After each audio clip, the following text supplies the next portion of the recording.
በምድር ላይ አንድ ሰው እዚያ ስለሚሆነው ነገር እውነቱን ቢነግርህ ፈጽሞ የማትገባባቸው ቦታዎች አሉ። ወደሚቃጠል ሕንፃ ገብተህ ዙሪያውን ብቻ እያየው ነው ልትል አትችልም። ነገር ግን በመንፈስ ብዙ አማኞች ሁለቴ እንኳን ሳያስቡ ወደ አደገኛ ቦታዎች ይሄዳሉ። ለእስራት፣ ለባርነት፣ ለመዘግየትና ለጥፋቶች በሮችን የሚከፍቱ ስለሆኑ መንፈሳዊ ግዛቶች እያወራው ነው።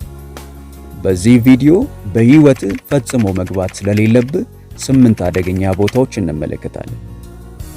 አንዳንዶቹ አካላዊ ሲሆኑ ሌሎቹ ደግሞ መንፈሳዊ ናቸው። ነገር ግን ሁሉም በሕይወት ውስጥ ሊኖረው የማይገባውን ቦታ ለጠላት ይሰጣሉ። እንደተለመደው ቪዲዮውን ላይክ አድርገው በመጀመር አብረውን ያገልግሉ። ለቻናሉ አዲስ ከሆኑ ደግሞ ሰብስክራይብ በማድረግ ቤተሰብ ይሁኑ። አሁን በቀጥታ ወደ መልእክቱ እንለፍ። በፍጹም መግባት የሌለብህ የመጀመሪያው አደገኛ ቦታ የክፉዎች ጉባኤ ነው።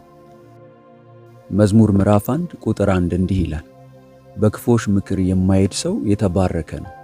ይህ በመንገድ ላይ ስለመራመድ ብቻ አይደለም፣ ወደ ምክራቸውና ወደ አስተሳሰባቸው ስላለመግባት ነው። በክፍሎች፣ በቡድን ውይይቶች ወይም እግዚአብሔር በማይከብርባቸው ወይም ኃጢአት የተለመደ በሆነባቸውና ስምምነት በሚከበርባቸው የጓደኞች ኅብረት ውስጥ ዘወትር ስትቀመጥ እግዚአብሔር እንድታስወግደው ወደ ነገረ መንፈሳዊ ቦታ ቃል በቃል ትገባለህ። እየተነጋገርን ነው ልትል ትችላለህ፣ ነገር ግን በመንፈስ እየተቀረስክ ነው። አንደኛ ቆሮንቶስ ምዕራፍ 15 ቁጥር 33 እንዲህ ይላል፣ አትሳቱ፣ ክፉ ባልንጀራነት መልካሙን አመል ያጠፋል። ጠንካራ እንደሆንክ አታስብም። የማያቋርጥ መጋለጥ ፍላጎቶችን ቀስ በቀስ ይቀርጻል። ኃጢአትን ያን ያህል ጥልቅ እንዳልሆነ ማየት ትጀምራለህ። የጠላት የመጀመሪያው ወጥመድ ቀንድ ባለው ጋኔን አይደለም። ብዙውን ጊዜ በተሳሳተ ቡድን ውስጥ ምቹ ወንበር ነው። ዛሬ የምትቀመጥባቸው ውይይቶች ነገ የምትሆነውን ሰው በጸጥታ ይገነባሉ። ፈጽሞ መግባት የሌለብህ ሁለተኛው አደገኛ ቦታ የጾታ ኃጢአት አልጋ ነው። በመንፈሳዊ ዓለም ውስጥ ወጥመዶች የሆኑ ቦታዎች አሉ። ወደዚያ ከሄድክና ማንኛውንም አይነት የግብረ ሥጋ ግንኙነት ካደረክ በኋላ ሙሉ በሙሉ የተለየ ሰው ትሆናለህ። ምሳሌ ምዕራፍ 7 ወደ አንዲት ስነ ምግባር ወደ ጎደላት ሴት ቤት የሚሄድ አንድ ወጣትን ይስልና በመጨረሻም ተጎጂ እንደሆነ ያሳየናል። ወደ ክፍል ብቻ አልገባም፣ ወጥመድ ውስጥ ገባ። በፈቃደኝነት በወሲብ ወደምትወድቅበት ቦታ በሄድክ ቁጥር ወደ መንፈሳዊ የሞት ቀጠና እየገባ ነው። ዲያብሎስ አንዴ ወደዚያ አልጋ ሊያስገባውት ከቻለ እሳቱን፣ ሀብቶንና በእግዚአብሔር ፊት ያለውትን እምነት ሊሰርቅ እንደሚችል ያውቃል። አንደኛ ቆሮንቶስ ምዕራፍ 6 ቁጥር 18 ከዝሙት ሽሹ ይላል። ተደራደሩ አይልም፣ ሽሹ ይላል። ወደ ክፍሉ አትግቡ፣ ወደ ውይይትም አትግቡ። በፍጹም መግባት የሌለበት ሶስተኛው አደገኛ ቦታ ጥንቆላንና አስማታዊነትን የሚያከብር ማንኛውም አካባቢ ነው።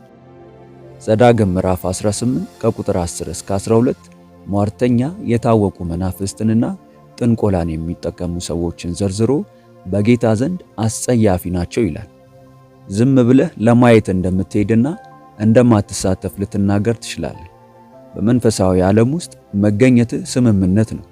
ሌሎች መናፍስት በሕጋዊ መንገድ ወደሚጋበዙበት ቦታ እየገባ ነው። በእንደዚህ ያሉ ቦታዎች የተሰጡ ነገሮችን መያዝ እንኳን ጭቆናን ሊጋብዝ ይችላል። አንዳንድ ክርስቲያኖች እግዚአብሔር ማንኛውንም ዘዴ ተጠቅሞ ሊባርካቸው እንደሚችል ይናገራሉ። ይህ እውነት አይደለም። እግዚአብሔር ዓላማውን ለማሳካት የክፋትን መንገድ ሊጠቀም ፈጽሞ አይችልም። ሁለተኛ ቆሮንቶስ ምዕራፍ 6 ቁጥር 16 የእግዚአብሔር ቤተ መቅደስ ከጣዖት ጋር ምን ስምምነት አለው ሲል ይጠይቃል። የክርስቶስ ከሆንክ ያ ቤተ መቅደስ ነህ። የሚሆነውን ለማየት ቤተ መቅደስን ወደ አስማታዊ ሁኔታ አታምጣው። እዚያ ገለልተኛ የሆነ ምንም ነገር የለም። በፍጹም መግባት የሌለብህ አራተኛው አደገኛ ቦታ የሐሜትና የስም ማጥፋት ቡድን ነው። ሐሜት ላይ ላዩን አደገኛ አይመስልም። ዝም ብሎ ማውራት ብቻ ይመስላል። ነገር ግን ምሳሌ ምዕራፍ 18 ቁጥር 21 እንዲህ ይላል፣ ሞትና ሕይወት በምላስ እጅ ናቸው። ሰዎች ሌሎችን በሚያፈርሱበት፣ መሪዎችን በሚያፌዙበት፣ ወሬ በሚያሰራጩበት ስትቀላቀሉና ስትቀመጡ ወደ መንፈሳዊ ሞት እየገባችሁ ነው።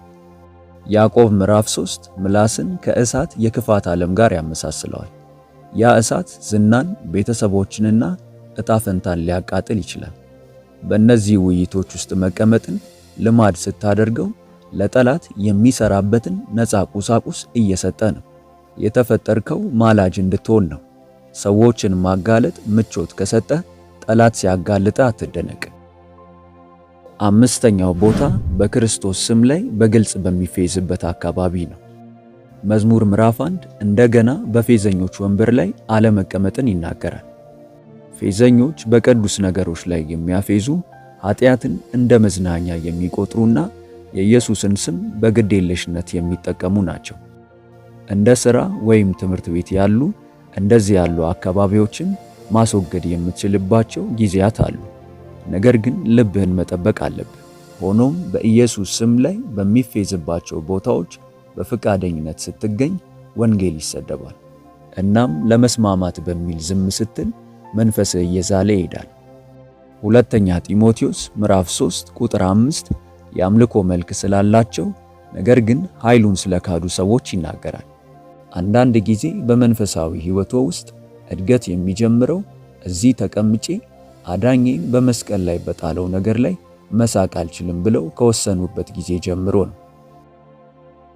በፍጹም መግባት የሌለበት ስድስተኛው አደገኛ ቦታ እግዚአብሔርን ከማያመልኩ ጋር ቃል ኪዳንና የንግድ ሽርክና ነው።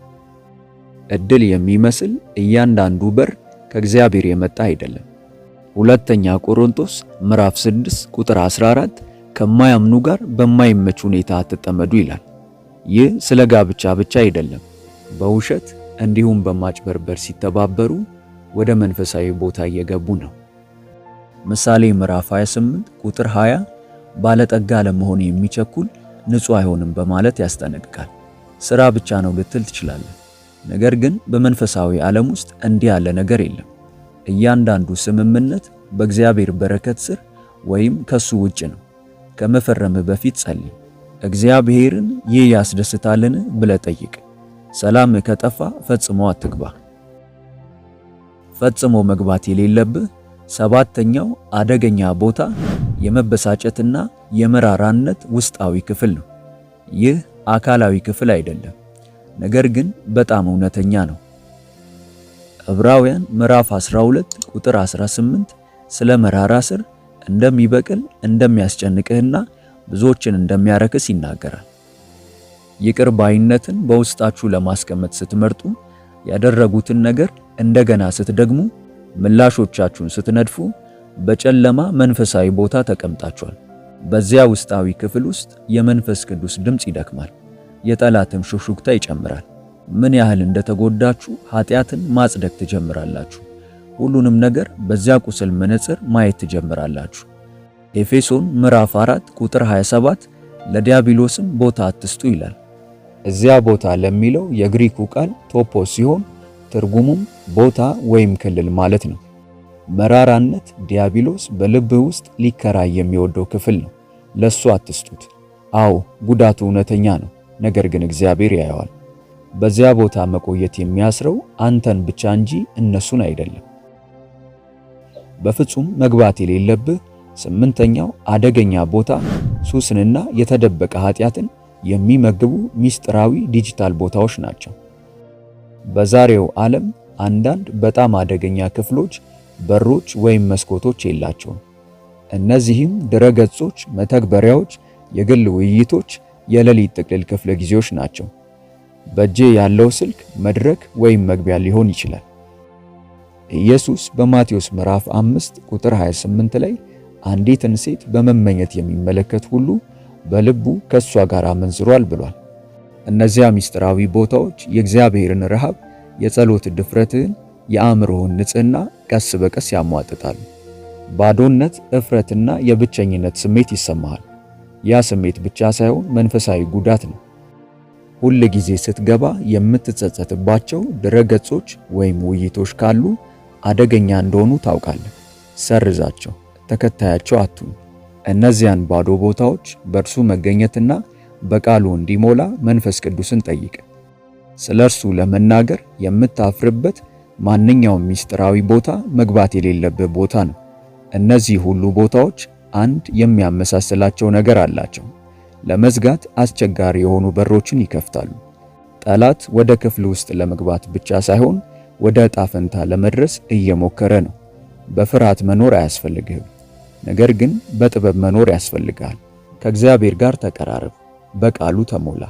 መንፈስ ቅዱስ ቀደም ብሎ ሲያስጠነቅቅህና ወደዚያ አትሂድ ሲልህ እርሱን እመነው። እርሱ አንተ ማየት የማትችለውን ያያል። ይሄ መልእክት በእውነት መንፈስዎን የሚነካዎት ከሆነ እግዚአብሔር ሆይ አንተ ወደማትከብርባቸው ቦታዎች እንዳልገባ ጠብቀኝ እያሉ በኮመንት ላይ አስቀምጡልን፣ እናየዋለን። ቪዲዮውን ላይክ እና ለወዳጆ ሼር በማድረግ አብረውን ያገልግሉ። ለቻናሉ አዲስ ከሆኑ ደግሞ ሰብስክራይብ በማድረግና የደውል ምልክቷን በመጫን ቤተሰብ ይሁኑ። በቀጣይ በአዲስ ቪዲዮ እስከምንገናኝ ሰላም ሁኑ። ሆሊ ቲዩብ ኢትዮጵያ ዩቲዩብ ቻናል ተባርካችኋል። በይበልጥ በመንፈሳዊ ሕይወቶ እጅግ የሚበረቱባቸውና መንፈሳዊ ረሃቡን የሚጨምሩ ትምህርቶች እንዲሁም የጸሎት አገልግሎት በየቀኑ እንዲደርሱ ሰርቫንት መልካሙን ጌታ በማለት የፌስቡክ እንዲሁም የቲክቶክ አካውንታችንን እንዲሁም ሆሊ ቲዩብ ኢትዮጵያ ብለው ሰርች በማድረግ የቴሌግራም ቻናላችንን ይቀላቀሉ። ተባርካችኋል።